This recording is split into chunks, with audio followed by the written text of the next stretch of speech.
Greetings YouTube, Simon here, welcome back to Final Fantasy VIII, and today we're going to be doing PuPu's quest. Now this is a lot easier actually than the previous quest I just put a video out for, which is for the Obel Lake. That one's kind of annoying. This one isn't actually too bad, but it's still a bit of a pain if you don't know where to go or what you're doing.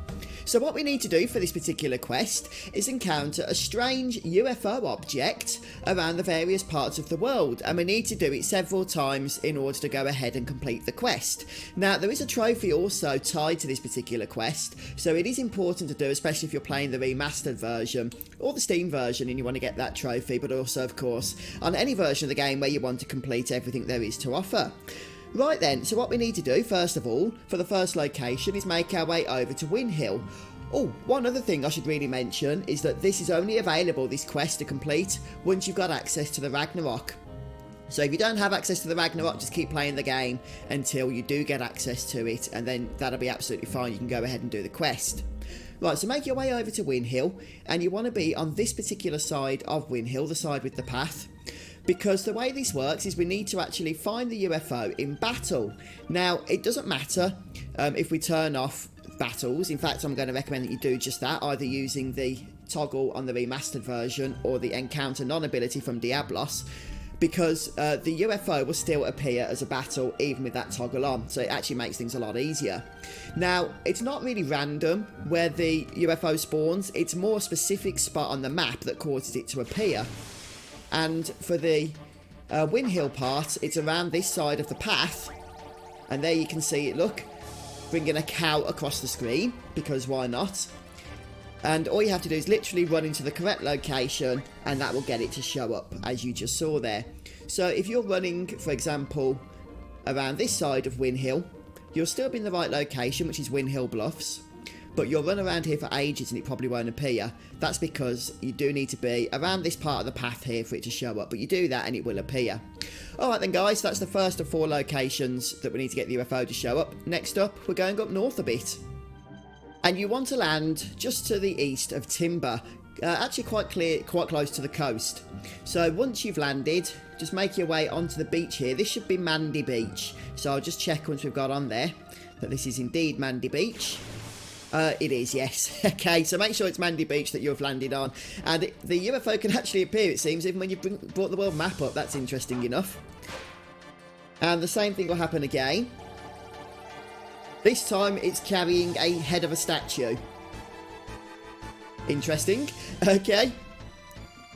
So that's all we need to do is see it in battle. You don't need to fight it, you don't need to do anything, just need to see it in battle. And that's 2 out of 4 done. Let's move on. Location 3 can be a little bit on the trickier side. Make your way southeast of Trebia Garden, and what we're going to do is take the Ragnarok just over to a little island off the coast here. Okay, so we'll just go ahead and land on this particular island here. Just make sure that you're a little bit further away from the beach side, where the beach is on the other side. I'll just show you where this is. Okay, hopefully that gives you a good view of where you need to be, just up here on this little island. And there we have it, straight away. So because it's quite an actual spot that you need to go to, you might just need to move the Ragnarok if you've landed on it, on this particular island. Okay, looks like we're carrying a musical symbol of some kind there, a treble clef. Interesting. Right, next up then, we're heading down south towards, I think it's the Central Continent, the one with the desert on, where we fought Cactuars earlier, but not the little island part of it. The bigger desert. So, I'll see you down there. Okay. Yeah, so make your way over to this bulge here on the Central Continent, and then what you're going to do is just land the Ragnarok a little bit towards the edge there. Okay, and if we just disembark, then somewhere around here, well, there we go, look, is where we'll discover the UFO on this occasion, carrying a pyramid, because why not?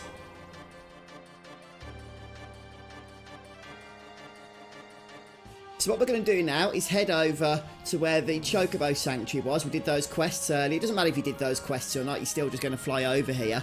And we need to just find Chocobo Sanctuary. It can be a bit of a nuisance to locate exactly. Ah, there it is. It kind of blends in, doesn't it, to the surroundings. But if we just land up here, then we should be able to go ahead and find what we need to find. If we can just turn speed off for a moment. There we go. And then we should be able to find the UFO again. Let's just turn things around. Yeah, seeing Chocobo Forest here is what we need. Right, now this time we're going to find the UFO, but a little bit differently to the other locations. We have to actually attack it. It's not carrying anything. So a couple of hits should do the trick here. Just attack it normally. Can take a few. I think it's actually based on the number of attacks rather than the total amount of health. I could be wrong on that though. Anyhow, once you've attacked it and destroyed it, well, at least sent it off reeling. Looks like it's had a bit of an accident. We should go and check on the occupant. What do you say to that? But before we do that, we get a couple of bonus items first. These aren't the main quest reward, but they're very nice to get. They are the Aegis Amulet, which teaches the Guardian Force the Evasion Junction ability. Oh, that is the only item we get there. But that's not the main quest reward, as I say. So what we're going to do now, to finish things off here, is actually make our way over to Balam. I mean, it did look like it went pretty far, that UFO, after we destroyed it, didn't we? Didn't it? What we're going to do now is run around the crater here, just around the edge, and we'll get another encounter.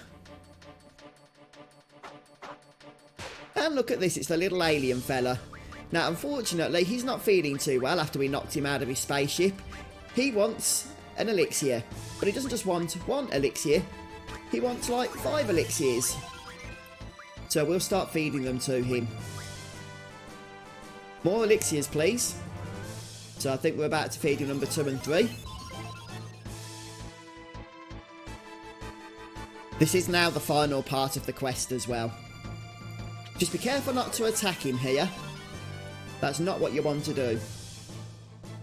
I haven't actually done that myself, I haven't tested it, but it might ruin the quest if you do. 4 and 5. By the way, you can, I've just checked, you can actually kill him. You'll get an accelerator item if you do that, but I'm not going to do that, because you can actually get a unique item by giving him the elixirs here.